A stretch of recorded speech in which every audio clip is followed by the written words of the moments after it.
Hello students, मैं हूं अरविंद यादव और आप देख रहे हैं परमार्थ इंडिया।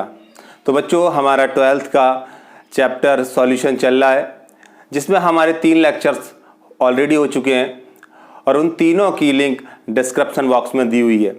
आप वहां जाके उन्हें देख सकते हैं पहले। तो ये लेक्चर 4 है बेटा, और हम इसमें पढ़ने जा रहे हैं, जैसा कि आप ऊपर देख रहे हैं, मोलैलिटी। अब बेटा मोलैरिटी पढ़ ली हमने और अब पढ़ेंगे मोलैलिटी। तो सबसे पहले देखना है कि मोलैलिटी होती क्या है। What is molality? तो मोलैलिटी यहां पर मैं समझा रहा हूं आपको। सपोज दैट ये कंटेनर है हमारे पास, और इस कंटेनर में हमने क्या काम किया, मोलैरिटी से डिफरेंट है। मोलैरिटी का डेफिनेशन क्या था कि the number of moles of any solute present in 1 litre of solution. 1 litre solution में कितने मोल प्रेजेंट है सॉल्यूट के, ये बताती है मोलैरिटी को। बट यहां पर क्या है, मोलैलिटी। तो मोलैलिटी में क्या डिफरेंस है और फिर मोलैलिटी आई क्यों? तो यहां पर क्या होता है कि सपोज दैट पहले से हमने इस कंटेनर में हमने 1 kg सॉल्वेंट ले रखा है, और सपोज दैट वो क्या है बच्चों, वाटर। अब हमने क्या काम किया बच्चों, इसमें कोई भी सॉल्यूट ऐड किया। चलो सॉल्यूट ऐड कर दिया, उस सॉल्यूट के कितने मोल्स, उस सॉल्यूट के कितने मोल्स 1 kg सॉल्वेंट में प्रेजेंट है। The number of moles of any solute present in 1 kilogram of solvent.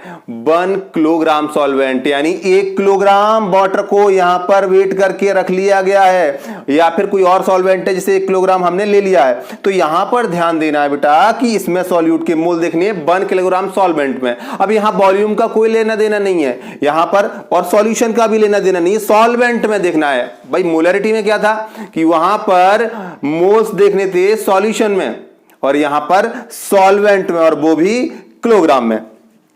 तो इसकी डेफिनेशन क्या है, सिंपल लिखते हैं, the number of moles of any solute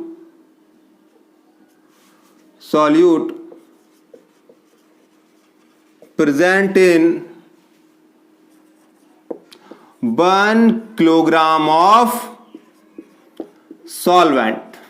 तो बच्चों यहां ध्यान रखना है कि 1 kg सॉल्वेंट में कितने मोल प्रेजेंट हैं किसी भी सॉल्यूट के, दैट इज मोलैलिटी। समझ गए ना बच्चों? तो अब यहां पर क्या होता है, स्मॉल m से डिनोट किया जाता है। इट्स अ यूनिट इज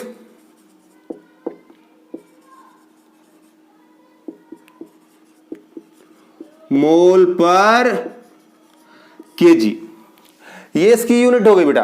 तो यहां पर ध्यान रखें, फिर दोबारा से सुनते हैं, 1 kg सॉल्वेंट में कितने मोल किसी भी सॉल्यूट के डिसॉल्व है। ठीक है बेटा?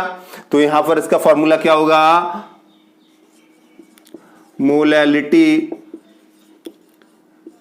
Equals to number of moles of solute. ठीक है? और यहां पर बच्चों क्या होगा, मास ऑफ सॉल्वेंट। बच्चों इन किलोग्राम, केजी में लेना है बच्चों। सही है? ये मोलैरिटी का फॉर्मूला हो गया। इसे ऐसे करके भी लिख सकते हैं बच्चों। इसे मैं राइज करता हूं नीचे से।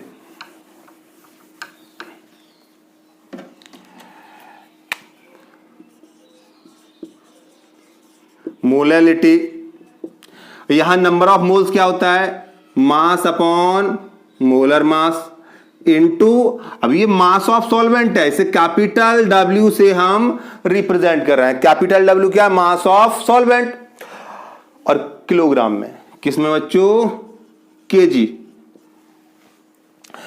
यहां पर अगर इसे ग्राम में दे दिया जाए तो कन्वर्ट करना पड़ेगा 1000 से डिवाइड। तो यहां क्या होगा, m इंटू W, ये ग्राम में आ जाएगा और वहां पर आ जाएगा 1000। ये होगी बेटा मोलैलिटी की डेफिनेशन। क्या बच्चों? मोलैलिटी की डेफिनेशन और उसका फॉर्मूला। तो बच्चों अब बात करते हैं आगे। अब इसका एक दो क्वेश्चंस कर लेते हैं, और क्वेश्चन करने से पहले बात यह है कि मोलैलिटी की जरूरत क्या पड़ी। मोलैलिटी थी तो इसकी बहुत बड़ी जरूरत थी। इसकी जरूरत ये थी बच्चों कि जो मोलैरिटी होती है वो टेम्परेचर पर डिपेंड करती है। अगर आपने टेम्परेचर को इंक्रीज किया तो वॉल्यूम में एक्सपेंशन होगा, यानी उसका वॉल्यूम भी बढ़ेगा। अब वॉल्यूम ज्यादा हो गया सॉल्यूशन का तो फिर पर यूनिट वॉल्यूम में क्या होगा बेटा? उसके मोल्स कम हो जाएंगे, यानी उसकी मोलैरिटी घट जाएगी।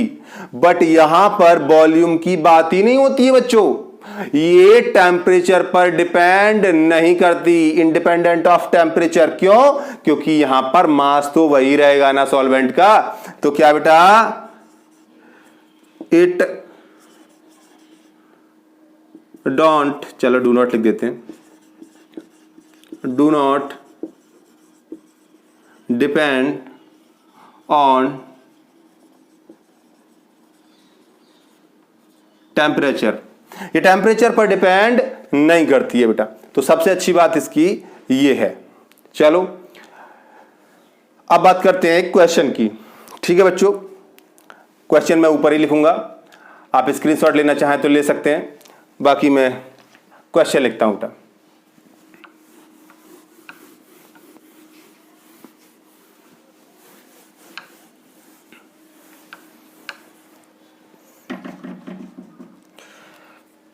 Question number 1। क्वेश्चन नंबर 1 क्या है बेटा? देखिए 10 grams of NaOH are dissolved in 500 grams of water. Find out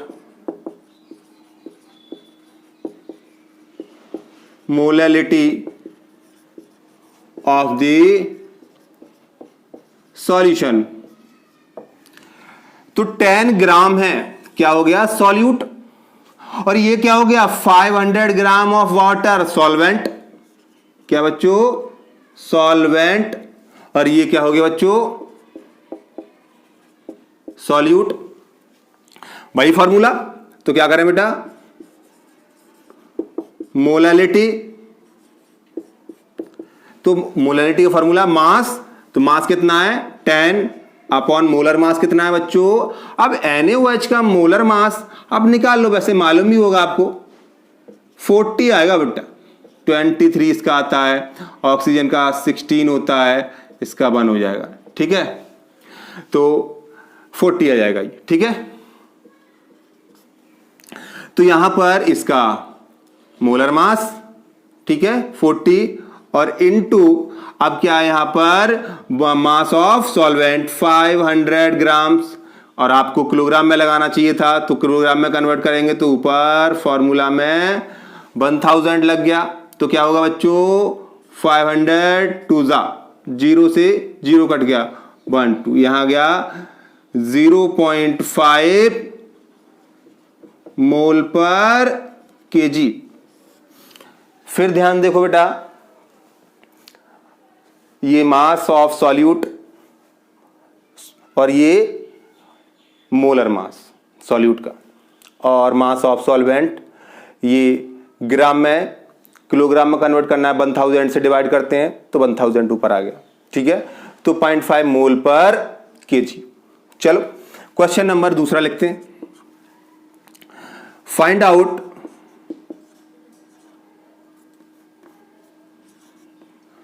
out molality of 20% W/W urea solution. तो बच्चों आपको पहले ही बता चुका हूं, W/W मास अपॉन मास, इसका मतलब यह हुआ 20 grams of urea are present in 100 grams of solution 100 gram solution. ये 100 ग्राम सॉल्यूशन में 20 ग्राम यूरिया प्रेजेंट है। ये सॉल्यूट है, ये सॉल्वेंट ये सॉल्यूशन है। तो आपको मालूम है कि जो सॉल्यूशन होता है वो सॉल्यूट प्लस सॉल्वेंट होता है। ये सॉल्यूशन हो गया। तो अब हमें क्या है, रिक्वायरमेंट होगी सॉल्वेंट के मास की। तो सॉल्वेंट का मास कैसे निकालेंगे? तो बच्चों mass of solvent equals to mass of solution 100 minus 20 equals to 80 gram. कोई प्रॉब्लम? अब फॉर्मूला लगा दो बेटा। मोलैलिटी इक्वल्स टू, इसका मास कितना है? 20 ग्राम है। मोलर मास क्या है? यूरिया। यूरिया क्या होता है बेटा? NH2CO NH2। मोलर मास 60 आएगा। पिछले लेक्चर में भी बताया, फाइंड आउट कर लेना। तो ये आ गया बच्चों 60।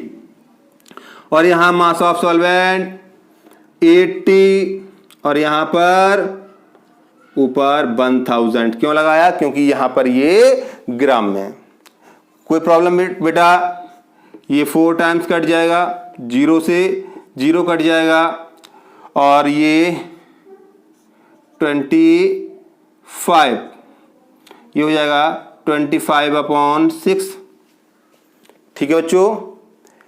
और ये हो गया 25। ठीक है बेटा।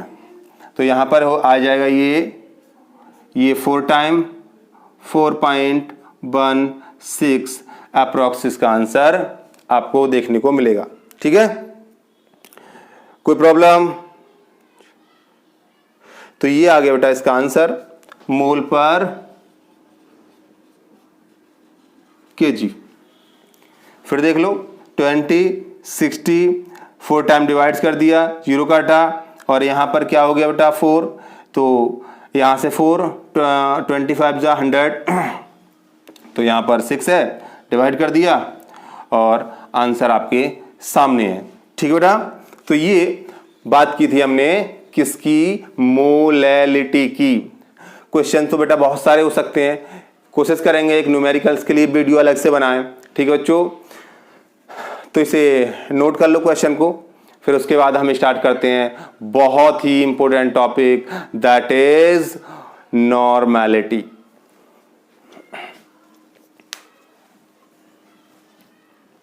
ओके बच्चों।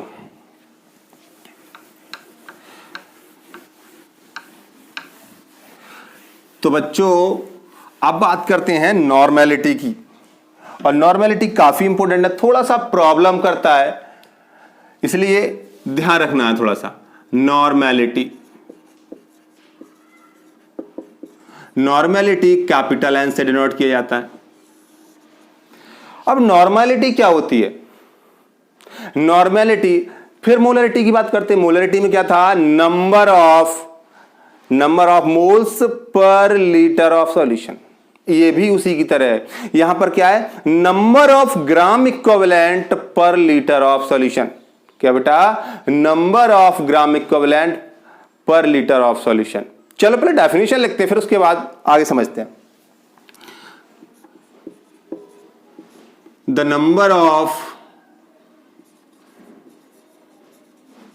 ग्राम equivalent, the number of gram equivalent present in 1 liter of solution is known as normality। और वो यूनिट क्या होगी? It's a unit is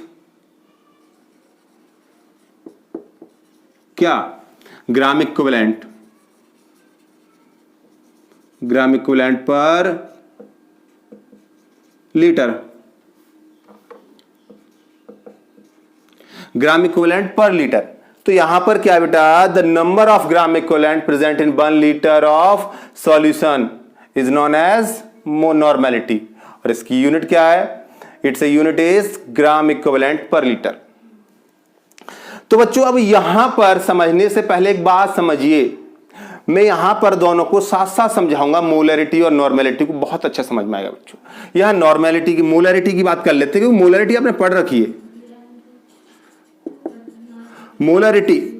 molarity में क्या बात करते थे हम? मोल्स की बात करते थे। मोल, मास अपॉन मोलर मास।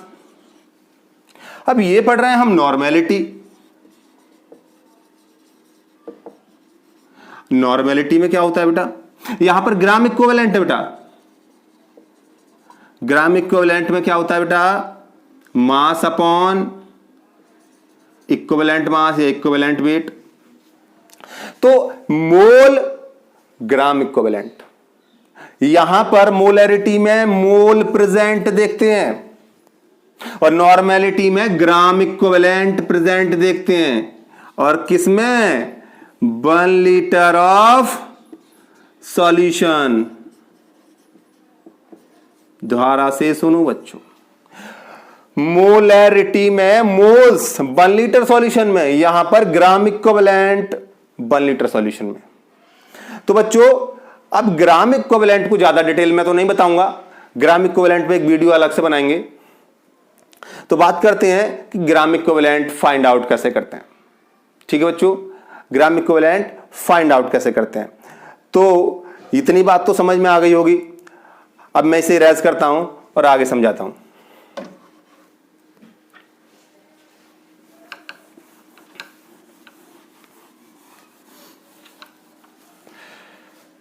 तो बच्चों number of gram equivalent present in 1 litre of solution is known as normality. It's a unit is gram equivalent per litre. ठीक है बेटा, तो यहां पर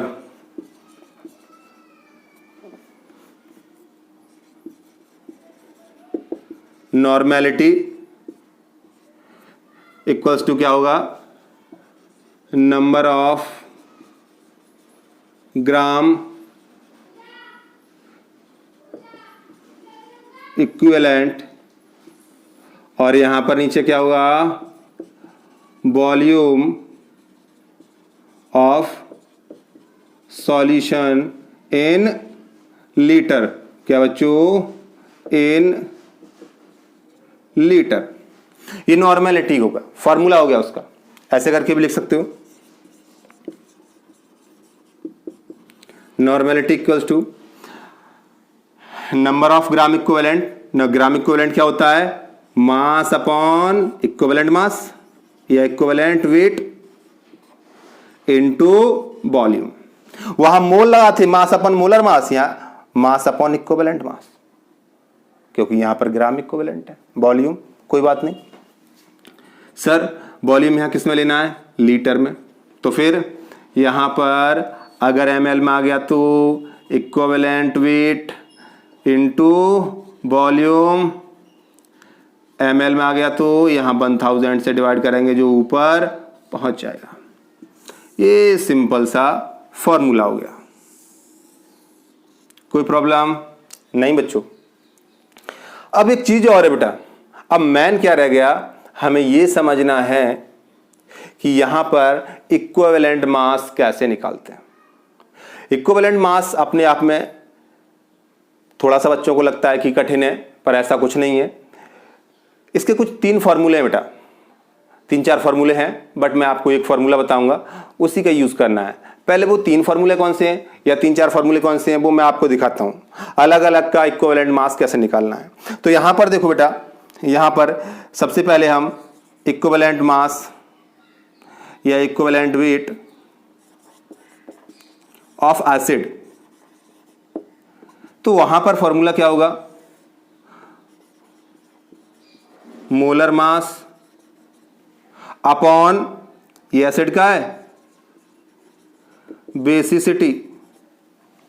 ओके, सिमिलरली अगर बेस की बात करें यहां पर, तो equivalent mass, equivalent weight of base, तो क्या आएगा बेटा? मोलर मास अपॉन क्या आ जाएगा? एसिडिटी। सिमिलरली यहां लिखता हूं बेटा, इक्विवेलेंट वेट ऑफ सॉल्ट, इसमें क्या आ जाएगा बेटा, molar mass upon charge on cation, charge on cation. अब बच्चों सबसे पहले ये समझ लो कि भाई मोलर एसिड का निकालना है, भाई HCl का निकालना है, HCl का मोलर मास लगा देंगे, या ऊपर बेस का किसी का NaOH का मोलर मास लगा देंगे, LaOH का निकालना है या किसी और बेस का निकालना है तो उसका मोलर मास निकाल देंगे, और यहां पर सॉल्ट का निकाल देंगे।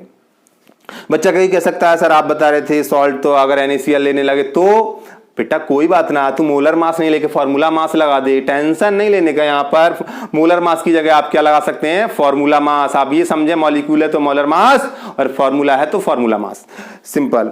तो अब बेटा यहां पर ये समझो कि बेसिसिटी क्या है सर, एसिड की बेसिसिटी। हाँ बिल्कुल, ये बेसिसिटी ये बताती है कि जो एसिड है वो कितने बेस को न्यूट्रलाइज करता है। कहा बच्चों कि ये कितने बेस को मार देगा, कितने बेस को न्यूट्रलाइज कर देगा। बोले कैसे, बोले HCl है बेटा, ठीक है, HCl कितने H आयन देगा, बोले ओनली 1 H आयन, तो ये 1 OH को न्यूट्रलाइज कर देगा, तो इसकी बेसिसिटी क्या हो गई 1। अगर H2SO4 लें तो वो 2 H आयन देगा, उसकी बेसिसिटी 2। सिमिलरली अगर यहां पर H3PO4 लें या H3PO4 तो यहां पर क्या हो गई 3 H आयन, बेसिसिटी 3, सही है। तो यहां पर बेसिसिटी 3, अगर ये कंप्लीट डिसोसिएट होता है 3 H आयन ये देगा कंप्लीट डिसोसिएशन के बाद, तो यहां पर हम बात करते हैं। तो ये बेसिसिटी की बात हो गई। बेसिसिटी मतलब कितने बेस को न्यूट्रलाइज करेगा। यहां पर क्या है बेटा, एसिडिटी, बेस, यानी ये कितने एसिड को न्यूट्रलाइज करेगा, ये कितने बेस को न्यूट्रलाइज करेगा, ये कितने एसिड को न्यूट्रलाइज करेगा। बोले बेस, बोले NaOH केवल एक OH देता है, तो इसकी बेसिसिटी 1 हो गई, सॉरी एसिडिटी इसकी 1 हो गई। और इसी तरह कैल्शियम हाइड्रोक्साइड, इसकी कितनी हो गई 2 OH, क्योंकि ये क्या है 2 देता है। एल्यूमिनियम ले लो तो क्या करेगा बेटा, इसकी क्या हो गई 3 OH, तो ये 3। कोई प्रॉब्लम बच्चों आई होप नहीं होगी। तो ये एसिडिटी की। और सॉल्ट में क्या काम करना है भाई, सॉल्ट में ऊपर मोलर मास लगाना है और नीचे चार्ज ऑन कैटायन। जैसे अगर बात करें हम NaCl, चलो NaCl की बात करें तो NaCl में इसका मोलर मास लग जाएगा ऊपर, और कैटायन पर चार्ज कितना है, ये किसमें टूटेगा Na पॉजिटिव, तो 1 यूनिट चार्ज है। बेटे अगर कैटायन का चार्ज लगाओ या एनायन की चार्ज लगाओ कोई फर्क नहीं पड़ेगा, क्योंकि चार्ज कैटायन और एनायन पर बराबर ही होता है, समझ रहे ना बेटा। तो ये 3 फॉर्मूले मैंने यहां लिखे। बच्चों मैं एक सिंपल फॉर्मूला एक ही लिखता हूं जिससे सारे हमारे आंसर्स आ जाएंगे, ठीक है बच्चों। और देखिए वो कौन सा है, मैं इसे इरेज करता हूं ऊपर।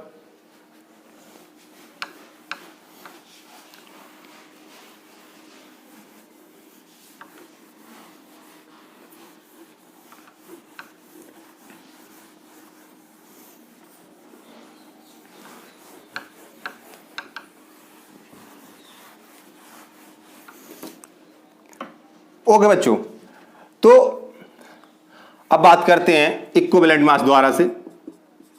Equivalent weight equals to molar mass, molecule है तो मोलर मास, और बाकी आयन है तो उसका मास, और फॉर्मूला है तो फॉर्मूला मास वो भी लगाना है आपको। और नीचे क्या लगना है बेटा, मोलर मास के नीचे यहां आप N लगा दीजिए। सर ये N क्या है, अगर ये एसिड है तो N क्या है, बेसिसिटी, ये बेस है तो एसिडिटी, और सॉल्ट है तो कैटायन का चार्ज। वैसे इसे मैं चेंज इन इलेक्ट्रॉन कह सकता हूं, चेंज बोल दो या एक्सचेंज बोल दो, एक्सचेंज इन इलेक्ट्रॉन बोलता हूं, या फिर इसे N फैक्टर बोल सकते हो आप, या फिर आप इसे बैलेंसी फैक्टर।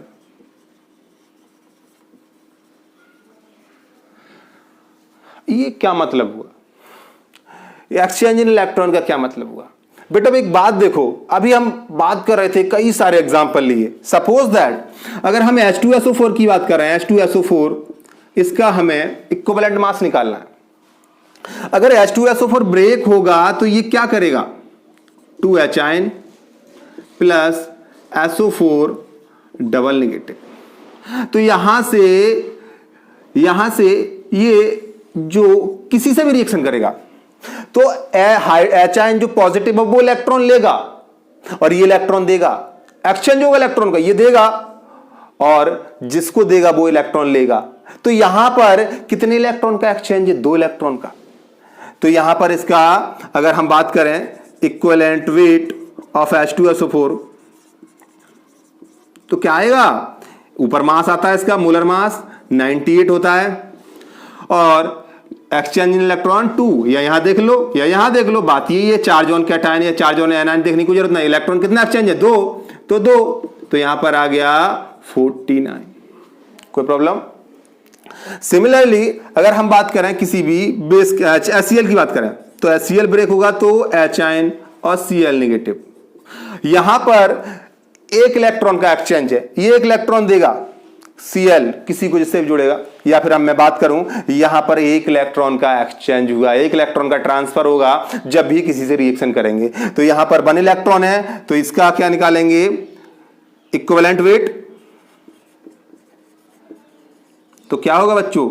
इसका मोलर मास, इसका 35.5 और 1 36.5 अपॉन 1, यही आ जाएगा। कोई प्रॉब्लम नहीं, क्योंकि H 1 है या फिर एक्सचेंज इलेक्ट्रॉन 1 है। सर बेस, हाँ बेस में भी ये लगेगा। चलो बेस की बात करते हैं। बेस की बात करें कैल्शियम हाइड्रोक्साइड की। कैल्शियम हाइड्रोक्साइड क्या काम करेगा? Ca2+ और यहां 2OH नेगेटिव। तो यहां पर भी 2 इलेक्ट्रॉन का ही एक्सचेंज होगा। भाई कैल्शियम हाइड्रोक्साइड किसी से भी रिएक्शन करेगा, HCl से भी कर लेगा, तो बेटा यहां पर कैल्शियम हाइड्रोक्साइड HCl से करेगा तो CaCl2 बनाएगा। तो यहां पर भी 2 इलेक्ट्रॉन का ही एक्सचेंज होगा, यानी 2 इलेक्ट्रॉन का ही ट्रांसफर होगा। तो यहां पर क्या है बेटा? हम डिवाइडेड बाई 2 करेंगे। इक्विवेलेंट वेट ऑफ CaOH का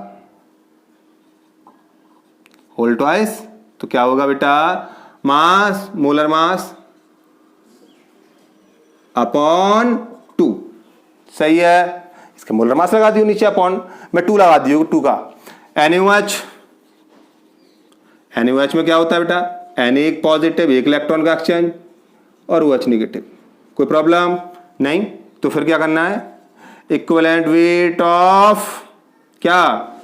NaOH कितना आएगा बच्चों? मोलर मास 40, चलो लगा दिया डायरेक्ट, और ये नीचे एक्सचेंज इलेक्ट्रॉन 1, तो यहां पर 40 ही रहेगा। ये सिंपल हो गया बेटा, कोई बात नहीं। तो आप इस तरीके से इक्विवेलेंट मास को निकाल सकते हो, कोई भी प्रॉब्लम नहीं आएगी बेटा। Equivalent mass, molar mass equals to ये क्या है? N factor, exchange in electron, valency factor. चलो एक सॉल्ट का एग्जांपल ले लेते हैं। सॉल्ट का एग्जांपल, किसी भी सॉल्ट का एग्जांपल ले लीजिए। चलो AlCl3 की बात करते हैं। AlCl3 Al3 positive plus 3Cl negative.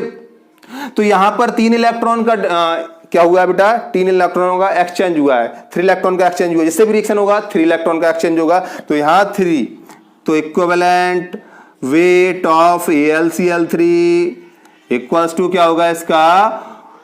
इसका ऊपर मास, मोलर मास अपॉन क्या हो जाएगा बेटा? 3। तो इस तरीके से आप इक्विवेलेंट मास को आसानी से निकाल सकते हो। और भी डिटेल में पढ़ना है तो एक वीडियो और बना देंगे अलग से इसकी, ठीक है बच्चों। तो ये बात हो गई नॉर्मल निकालने की, और ये फॉर्मूला आप अच्छे तरीके से देख लें, ठीक है। और नॉर्मेलिटी का जो फॉर्मूला नॉर्मल होता है वो हमने लिख दिया, आपको बता दिया, यूनिट ग्राम इक्विवेलेंट पर लीटर, ठीक है बच्चों। दूसरी बात क्या है, यह भी टेम्परेचर पर डिपेंड करता है। क्यों? क्योंकि इसमें वॉल्यूम है, तो यहां पर भी क्या है, अगर टेम्परेचर बढ़ाओगे तो वॉल्यूम बढ़ेगा, नॉर्मेलिटी घटेगी। ठीक है बच्चों, अब एक फॉर्मूला और मैं हैंड टू हैंड बता देता हूं।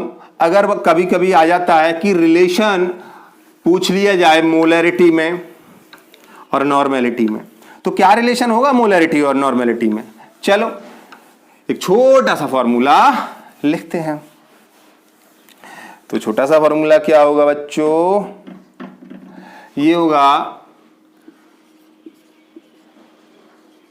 नॉर्मेलिटी इक्वल्स टू मोलैरिटी, ऐसे करके लिख लेते हैं, n इंटू, अच्छा लग रहा है ऐसे, n इंटू मोलैरिटी, यानी मोलैरिटी में n से इंटू हो रहा है और नॉर्मेलिटी बन रही है। अगर किसी क्वेश्चन में आप कर रहे हैं और नॉर्मेलिटी मोलैरिटी दोनों पूछ लिया जाए तो आप उसे क्रॉस चेक भी कर सकते हैं। सपोज दैट नॉर्मेलिटी की वैल्यू या तो बराबर आएगी मोलैरिटी की या फिर ज्यादा आएगी। वैसे कह भी सकते हो नॉर्मेलिटी नानी और मोलैरिटी मम्मी। ठीक है, तो नानी हमेशा मम्मी से बड़ी होंगी, तो यहां पर क्या है, या तो नॉर्मेलिटी, ऐसा नहीं है, बराबर भी हो सकती है। ठीक है, तो याद रखना बड़ी कौन होगी, एन वाली नानी यानी नॉर्मेलिटी बड़ी हुई तो, अदरवाइज मोलर मास और इक्विवेलेंट मास बराबर है तो दोनों बराबर हो।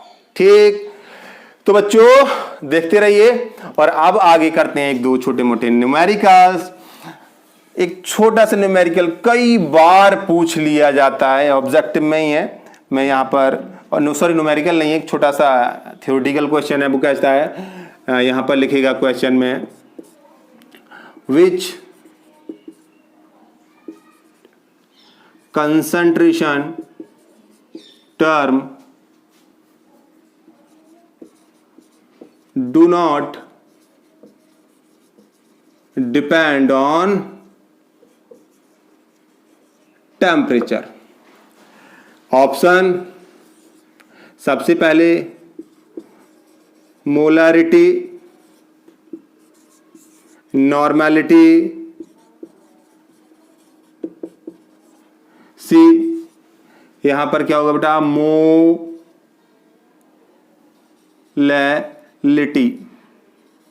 और ये है मोलैरिटी, और डी, यहां पर हम मोलैरिटी हो गई, नॉर्मेलिटी हो गई, और चलो फॉर्मेलिटी कह देते हैं। आंसर मोलैरिटी, क्योंकि वहां पर मास ऑफ सॉल्वेंट लिया जाता है। देखते हैं अगला क्वेश्चन, और क्वेश्चन क्या है बच्चों, 49 grams of H2SO4 are dissolved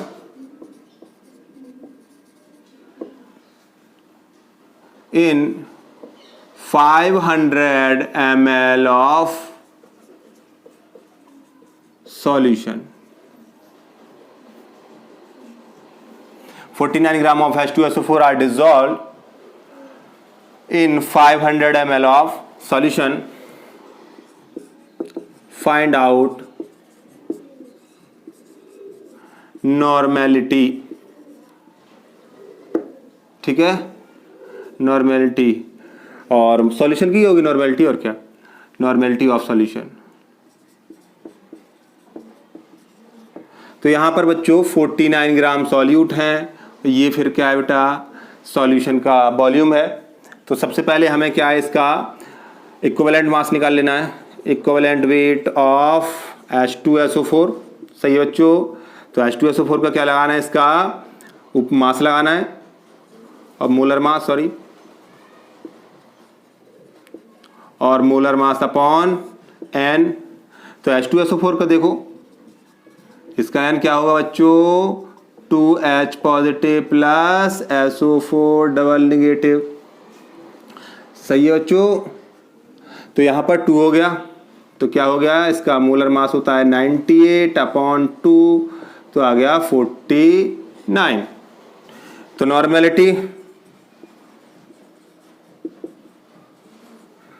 normality क्या होगी, मास कितना आया इसमें 49, इक्विवेलेंट मास कितना आया, ये भी 49 आया है, वॉल्यूम कितना है 500 ml है। ध्यान रखना है बच्चों, इसे लीटर में कन्वर्ट करना है तो 1000 से इनटू हो जाएगा, ऊपर या नीचे से डिवाइड हो जाएगा, तो 500 टू ज़ा, तो ये कितना आया 2 ग्राम इक्विवेलेंट पर लीटर। सही है, 2 ग्राम इक्विवेलेंट पर लीटर। तो बच्चों एक क्वेश्चन, एक छोटा सा क्वेश्चन और ले लेते हैं हम। उसमें अगर कभी कभी अगर पूछ ले कि find out normality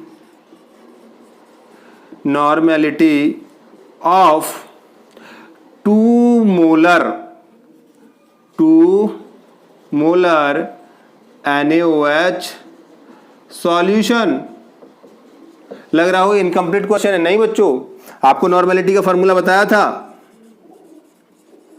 normality equals to N into molarity. तो कितना आ जाएगा बेटा, N क्या है, NaOH कैसे टूटेगा बच्चों, NaOH यहां पर एक्सचेंज इलेक्ट्रॉन केवल 1 होगा, समझ गए बच्चों, N फैक्टर 1 होगा, तो 1 इंटू 2, तो इसकी नॉर्मेलिटी भी क्या आएगी 2 N लिख दो, N भी लिख देते हैं, या फिर ग्राम इक्विवेलेंट पर लीटर। तो बच्चों ये बात हुई थी मोलैलिटी की एंड नॉर्मेलिटी की। तो बच्चों अगला वीडियो में, जब तक अगला वीडियो आए तब तक इंतजार करिए और कीप वॉचिंग, स्टे सेफ।